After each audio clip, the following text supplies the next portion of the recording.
3, 2, 1. Fala, família da Natação Criativa! Estamos presentes para mais um episódio de podcast. Para você que acompanha a gente pelo YouTube, pelo Spotify ou outras redes sociais.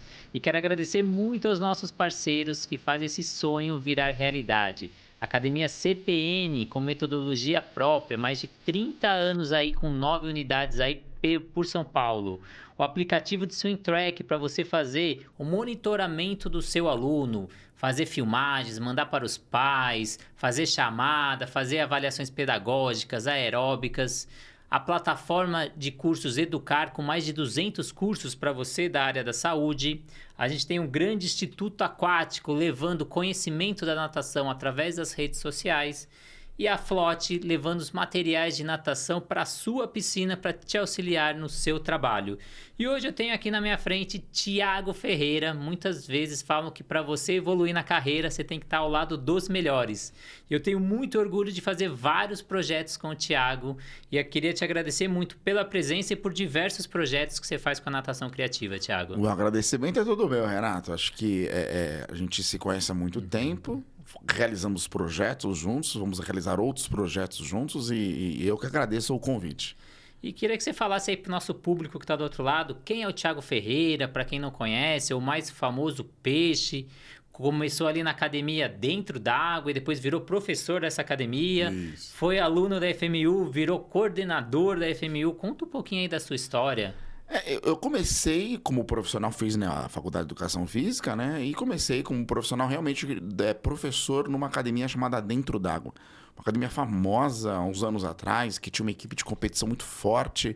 E foi onde eu também fui atleta, não fui aquele atleta, mas fui atleta de natação dentro dessa academia. Nesta academia, enquanto eu estava estudando, eu já tive o convite de coordenar a academia, então eu já participei junto com outros professores na coordenação dessa academia. E aí eu fui migrando aí na vida profissional. Na minha vida profissional hoje, academicamente, eu tenho um mestrado em Fisiologia, em Ciências da Saúde aplicada à Fisiologia do Exercício pela Universidade Federal de São Paulo.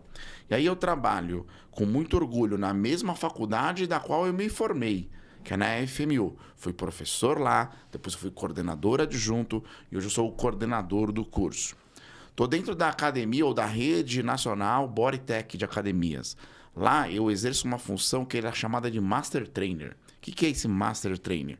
Eu visito as academias Bodytechs pelo Brasil todo para fazer a atualização de conteúdo, a atualização de algum tema que a academia sinta necessidade. Trabalho também no Centro Olímpico de São Paulo como gestor e como analista de desempenho em saúde. Sob minha responsabilidade, tem 14 modalidades olímpicas, onde eu faço o controle, monitoramento e a discussão das variáveis físicas e psicofisiológicas desses atletas em formação. E ainda é palestrante, professor, pai de 2 crianças, Do marido do da Murilo, Renata. Da Renata. Tem tudo isso. Eu queria hoje, o assunto é condicionamento. Então, como a gente aplicar esse condicionamento em busca da evolução do aluno? Não falando da parte técnica, mas sim da parte fisiológica. O que você acha importante, assim, os princípios para a gente montar um bom planejamento de condicionamento? O primeiro princípio importante para você montar um bom planejamento de condicionamento é estudar. E estudar as características, na verdade, estudar os alicerces principais da fisiologia que vão fazer com que você monte uma boa sessão de treinamento, uma boa sessão de condicionamento. Então, debruce-se um pouco nos estudos da fisiologia. Mas vou dar aí um caminho mais certeiro. Estudar o que são as zonas de intensidade, o que são os domínios de intensidade, estudar o que são os limiares metabólicos, estudar também o que é o consumo máximo de oxigênio. Como esses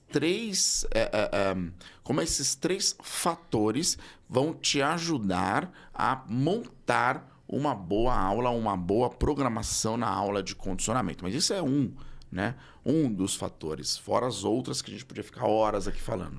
E a gente falando em evolução, o que é importante eu colocar ali no meu condicionamento para deixar esses alunos evoluírem? O que é importante para você condicionar o aluno? Primeiro, avaliar. Então, a avaliação ela é de extrema importância para você saber em que ponto que está o teu aluno. Na natação, a gente tem alguns tipos de avaliação que você pode utilizar para saber como o teu aluno está de forma técnica, para saber como o seu aluno está de forma aeróbia, para saber como o seu aluno está em forma de velocidade ou anaeróbia. Então, você faz uma foto do teu aluno. Uma vez que você fez a foto, naquele momento, você vai ter o processo. O processo é a programação da sua aula, é o condicionamento, é o treino. Durante esse processo, é importante que você faça pequenas avaliações de controle para saber aonde você vai, para saber, como se fosse uma bússola. Será que eu estou indo no caminho certo? Deixa eu ver. Aí você faz aquela pequena avaliação. Opa, tô. Opa, não tô. Preciso dar ênfase em outra capacidade. E no final de um período, 6, 8, 12 semanas, você reavalia aquilo que você fez naquela primeira fotografia, para você observar como é que ele evoluiu, o que ele não evoluiu, o que ele evoluiu, porventura, ou o que ele se estabeleceu. Então, esse é o grande segredo para você ter boas aulas ou um bom planejamento no condicionamento. Você falou um pouco de avaliação, a gente tem a avaliação da velocidade crítica, que é muito importante na hora de você montar os seus treinamentos e se basear nesses resultados. Eu queria que você falasse um pouco da velocidade crítica. A velocidade crítica, o nome até não, essa velocidade crítica, será que é uma velocidade que é crítica? Não, velocidade crítica é uma velocidade que, é uma velocidade de nado que se assemelha àquele primeiro ponto que eu falei para vocês, aos limiares metabólicos, mais especificamente ao limiar 2, também conhecido como limiar anaeróbio. E a velocidade crítica é um teste indireto, fácil, prático, que precisa de cronômetro, papel e caneta, onde você vai protocolar ali 2 ou 3 cargas ou 3 tiros no máximo que ele puder realizar. Por exemplo, um tiro de 100, um tiro de 200 e um tiro de 400 metros. Você vai anotar o tempo, realizar pegar essas variáveis, colocar dentro de uma fórmula, a fórmula da velocidade crítica, e aí você vai ter uma velocidade X. Vou dizer aqui que é 1 metro por segundo. Esta é a velocidade que teu aluno, se ele nadar dentro daquela velocidade, ele vai conseguir nadar ininterruptamente, sem o acúmulo de fadiga, por aproximadamente 20, 30, 35 minutos.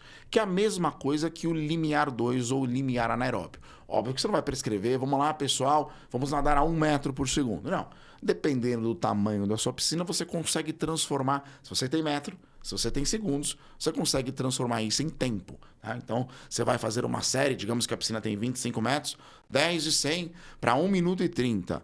1 minuto e 30 é equivalente a 1 metro por segundo. Então, você vai ter ali a velocidade que ele vai realizar o treino dentro da velocidade crítica. E aí a gente começa a individualizar os treinamentos. A gente tem aqueles treinos que a gente passava na lousa. Você vai nadar a cada 1 minuto, a cada 1:10. E todo mundo executando junto. Aí um chega a 1 minuto, outro chega a 50 segundos e cada um fazendo um sistema energético diferente. Que você falou a importância de saber as intensidades. Através da velocidade crítica, cada aluno sabe o tempo que ele tem que fazer em determinada metragem para aquele sistema energético. Né? Exatamente. A velocidade crítica é uma das avaliações, né? Então, quando você avalia, quando você monitora, você começa a colocar dentro da sua aula, dentro do seu planejamento, uma variável muito importante para você conseguir os resultados, que é individualizar a prescrição. Uma coisa é você colocar para todo mundo, mas a média é essa. Quando você trabalha com a média, você está errando para todo mundo. Então, isso é uma frase estatística, né? A média é, 1 minuto e 30. Se você der 1 minuto e 30 para todo o teu grupo, você vai errar para todo mundo.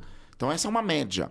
Então, quando você trabalha com a avaliação e monitoramento, você individualiza a sua aula. Então, isso é muito importante. E já fazendo marketing de um dos nossos parceiros, né? O aplicativo da SwimTrack consta avaliação crítica lá dentro, avaliações aeróbicas, anaeróbicas, pedagógicas, para você que quer ter ali nas palmas da sua mão e fazendo as avaliações, para você que é personal ou dono de academia, uma boa estratégia aí para você levar valor para a sua academia. E a gente já falou do planejamento, agora vamos entrar para a aula propriamente dita. Quais são os tipos de séries ali? O que eu posso variar nas minhas séries de natação? Antes de falar do tipo de série, primeiro é importante você saber o que é uma série e quais são os componentes de uma série. Então, uma série, Vou tentar que vocês façam aqui, imaginar de forma abstrata, tá? Então, eu tenho aqui, vou escrever aqui, ó, 2 séries de 3 de 100 em A2, descansando 20 segundos. A cada 3 de 100, você vai pegar o flutuador e vai fazer 300 metros de braço em A1. Então, eu tenho aqui uma série. Quais são os componentes dessa série? 2 vezes 3 são. O que é o 2 vezes? É a quantidade de vezes que você vai repetir um bloco de série, que no caso é o 3 de 100. O que é o número 3? O número 3 é a quantidade de vezes que você vai repetir a tua repetição, que é 3, que são 3 vezes. O que é os 100 metros? O volume da repetição. Então, eu tenho quantas vezes eu vou fazer a série, quantas vezes são as repetições e qual é o volume da repetição. Então, 3 variáveis. 3 de 100 é quê? Qual é a intensidade? É em A2, que eu acabei de falar. Na natação, o A2 são velocidades que estão dentro ou muito próxima do limiar anaeróbio ou da velocidade crítica. Então, eu tenho a intensidade da repetição. Se eu fiz 3 de 100, eu tenho um intervalo entre cada 100 metros. Ou seja, a cada 100 metros eu vou descansar 20 segundos. Eu não vou repetir esse 3 de 100 em A2, descansando 20 segundos mais uma vez? Então, eu tenho que ter intervalo. E aqui eu escolhi um intervalo ativo. 300 metros. 300 metros de braço. Então, 300 metros é o volume do intervalo entre as séries. Qual é a intensidade? Coloquei em A1. Então, a intensidade é A1. Então, eu peguei uma série aqui complexa. Na verdade, ela não é complexa. É uma série que ela tem todas as variáveis, ou que contempla todas as variáveis de uma série de natação. E conforme você manipula essas variáveis, você vai ter um tipo de série. A gente tem uns 10 tipos de série. Vou falar 2. Primeiro tipo de série. Piscina de 25 metros. 600 metros. 25 metros em A2, 25 metros em A1. 50 em A2, 50 em A1. 75 em A2, 75 em A1 e repete isso de forma ininterrupta.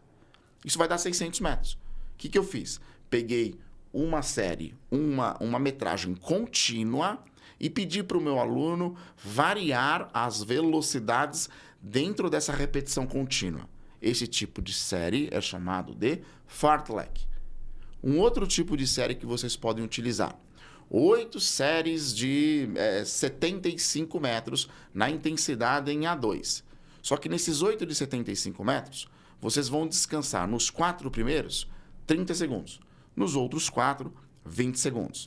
O que eu fiz aqui? Um tipo de série onde eu manipulei a variável intervalo. Portanto, eu tenho uma série de intervalo decrescente. E você falou um pouco aí da parte do intervalo. Quais são os tipos de intervalo que eu posso colocar? Porque ele também conta muito nessa evolução. Aliás, o intervalo e a intensidade são 2 variáveis extremamente importantes e as mais difíceis da gente controlar e manipular. Falando de intervalo, você tem 2 tipos de intervalo na natação. O intervalo aberto e o intervalo fechado. O intervalo aberto é aquele intervalo onde não vai depender do desempenho do aluno para ele descansar. Geralmente, ele é utilizado para aqueles alunos que estão no início do programa de condicionamento. Geralmente ele é utilizado também nas séries mais fracas e maiores, com mais volumes. Por exemplo, as séries de A1. Um exemplo de intervalo aberto. 12 séries de 50 em A1, descansando 10 segundos. Ou seja, independente do tempo que ele vai completar os 50 metros, ele vai descansar 10 segundos. Esse é o intervalo aberto. O que é o intervalo fechado? O intervalo fechado a gente utiliza para as intensidades maiores, acima do A2, limiar anaeróbio, né? A2, A3, AN, assim por diante. O intervalo fechado você vai utilizar com alunos mais experientes, que têm um controle da velocidade. Por quê? Porque ele depende do tempo para realizar o intervalo. Vou dar um exemplo. 12 séries de 50 em A2 a cada 1 minuto. O que significa a cada 1 minuto? Se ele completar em 40 segundos, ele vai descansar 20 segundos. Se ele completar em 45 segundos, ele vai descansar 15 segundos. Ou seja, ele tem 1 minuto para completar os 50 metros, para dentro daquele tempo que você prescreveu, né? O A2 no caso, e o que sobra é intervalo. E você falou que é importante e difícil balancear o intervalo e a intensidade. Então, como balancear essas intensidades e quais são esses tipos de intensidades? Primeiro, eu vou falar dos tipos de intensidade, né?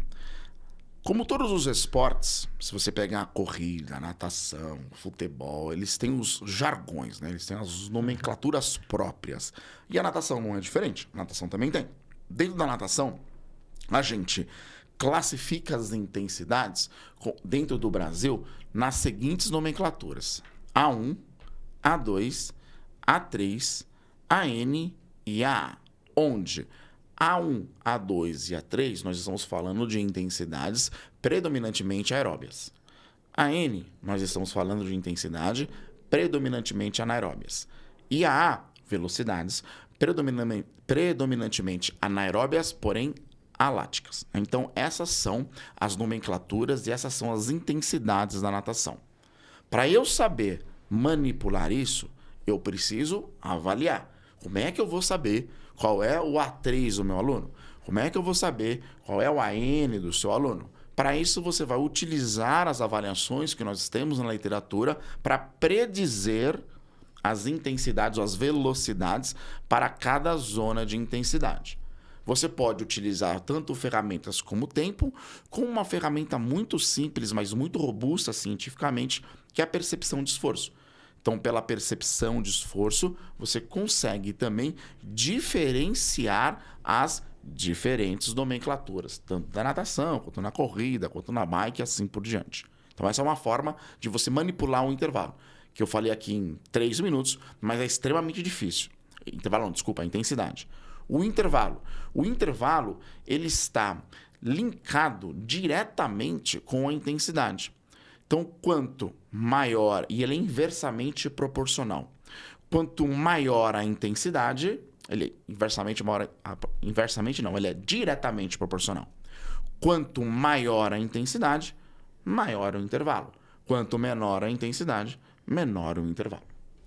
E a gente vê que o professor às vezes tem dificuldade de balancear essas intensidades. O aluno tem uma dificuldade maior ainda. Então, como o aluno consegue ter essa percepção? Eu estou nadando para 2, eu estou nadando para 3. Tem algumas estratégias que o professor pode utilizar para esse aluno conseguir ter essa habilidade de saber qual intensidade ele está nadando? Percepção de esforço. A percepção de esforço é uma ferramenta robusta cientificamente.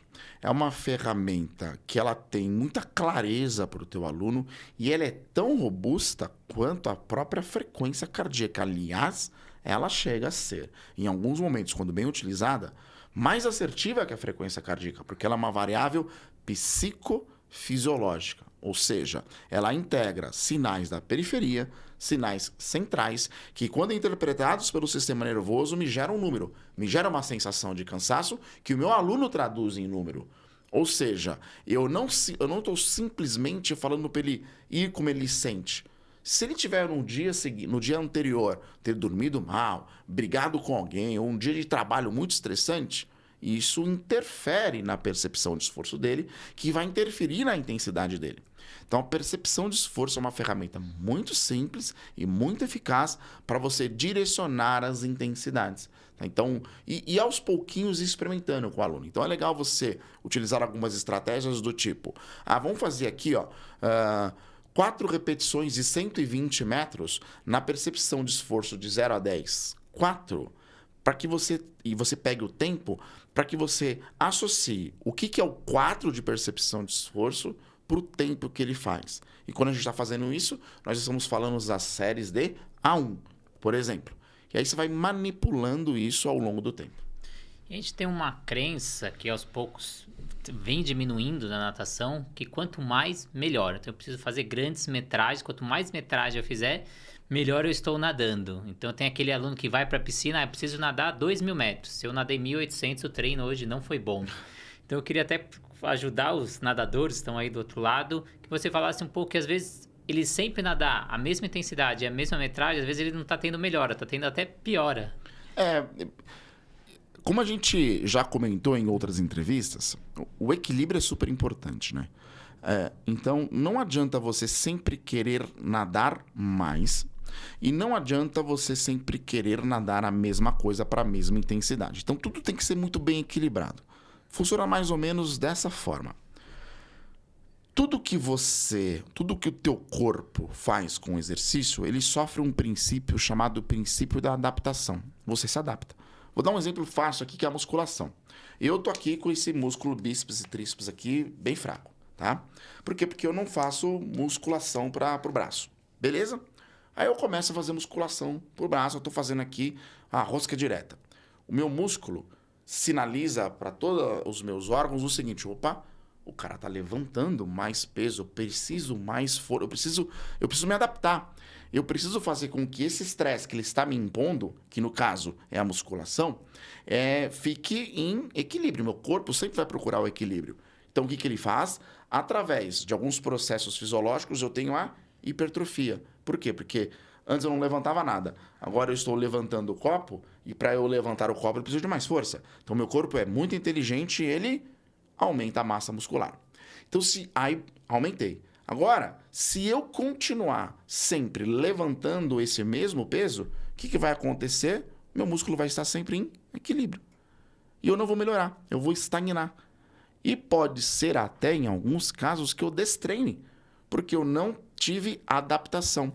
E a adaptação depende de sobrecarga, seja ela no volume, seja ela na intensidade. Mas não se apeguem a um volume fixo, porque você pode ter um volume menor. Então o Renato falou, 2.000 metros, preciso fazer 2.000 metros. Por quê? Se você fizer 1.500 metros com mais intensidade, ele pode gastar mais caloria, ele pode ser mais eficiente do que o 2.000 metros nadando devagar, ou naquela mesma intensidade que você nadava. E eu queria que você também falasse para o pessoal, principalmente para os nadadores aí do outro lado, a importância do professor na aplicação de um condicionamento de natação. A gente vê um aumento aí na procura de planilhas, os nadadores, você faz planilha, você manda planilha, então qual que é o benefício ele ter o professor ali na borda da piscina? O nosso corpo ele se adapta de maneira rápida para alguns e demorada para outros. Então a gente tem aí outro princípio, o princípio da individualidade biológica. Quando você faz um treino sem a presença de um profissional, não estou falando que é ruim, mas quando você faz o treino sem a presença de um profissional, corre o risco de você melhorar, só que aí, como você não tem a interação, você vai continuar fazendo a mesma intensidade ou o mesmo volume e vai cair naquilo que a gente falou. Quando você tem um profissional ao teu lado, ele consegue observar as nuances ou as adaptações agudas e crônicas que acontecem nesse processo. E aí ele consegue manipular, ele consegue alterar a prescrição de acordo com a evolução ou até mesmo a estagnação do teu aluno. E até a gente, pro lado técnico, às vezes quando a gente fica cansado, a gente começa a mudar o gesto motor e fazer sobrecargas, às vezes em alguma articulação, provocando até algumas lesões, né? A gente teve até entrevista com o fisioterapeuta da seleção, Thiago Testa, para quem não acompanhou, vai lá atrás e veja essa entrevista, que é muito importante também esse gesto técnico, o professor ali está presente. E para a gente finalizando aqui, Thiago, eu queria que você falasse aí das suas experiências como professor, como técnico. Que perrengue você já passou ali na borda da piscina? Porque a galera acha que é tudo flores, né? Não. Mas tem momentos de dificuldades ali. Estava eu numa academia e aí chegou um aluno. O aluno era estrangeiro, eu não vou me recordar aqui de qual país natal ele era. E aí eu estava dando a minha aula, ele estava fazendo a aula dele, né? A gente estava conversando, eu não vou me recordar, a gente conversava meio que o inglês, português, assim. E aí eu falei para ele que ele poderia ficar à vontade. Aí ele olhou para mim, estranho, né? Eu falei, mas o senhor pode ficar à vontade. O que ele fez? Ele estava de bermuda. E ele tirou a bermuda. Simplesmente, só que ele não estava de sunga por baixo, estava de cueca. Então ele pegou a bermuda, tirou a bermuda, né? Ficou de cueca e ficou à vontade. Bem à vontade. Bem à vontade. Então esse foi o maior, não digo perrengue, mas foi uma situação muito engraçada que eu tive na minha vida. Você falando de ficar de cueca, eu passei um perrengue, não assim, mas comigo. Eu estava ministrando aula para adolescentes, ali os maiores, e eu tinha uma professora que estava dando aquela famosa adaptação para os menorzinhos, 3, 4 anos, e naquele dia chegou trigêmeos, primeira aula, e a professora dando aula, Paula Santella, né, minha grande amiga dando aula, só que a aula não fluía. A mãe ali, o pai aqui, entrou a coordenadora, toda aquele batalhão na piscina, eu falei, puta, eu vou ajudar a Paula, né? Vou entrar na piscina para ajudar a Paula. E eu sempre tô com a sunga por baixo, sempre. É hábito de eu dar aula de natação, tô com sunga. Naquele dia eu não estava. E aí eu coloco ali a aula na lousa pros alunos, falo, de vez em quando eu venho aqui, vocês vão seguir, tá bom. A hora que eu abaixo a minha bermuda... Cuecão. E de cueca amarela ainda. À minha frente tinha um monte de babá e um monte de mãe. Eu só levanto minha cabeça todas dando risada, né? Peço desculpa, né? Falei, não, achei que tava de sunga. Mas aquilo me marcou muito já. Fazem, acho que 10 anos atrás. Eu lembro daquela cena até Essa hoje. também aconteceu comigo, viu? Uma vez eu tirei a bermuda, tava de cueca, mas foi muito rápido e minha cueca não era amarela.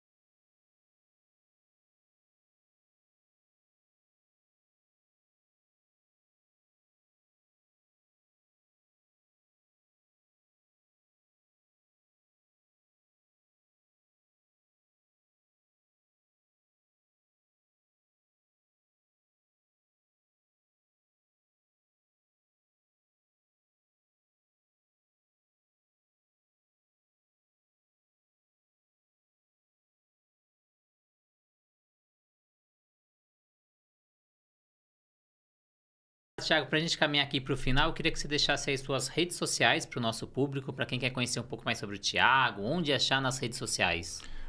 No Instagram, Instituto Aquático, digita Instituto Aquático que já vai aparecer ali. Também tem a minha página pessoal, que é Thiago com H, N de navio Ferreira. Lá você pode, qualquer dúvida que ficou aqui no podcast, manda lá um direct que eu respondo com o maior prazer.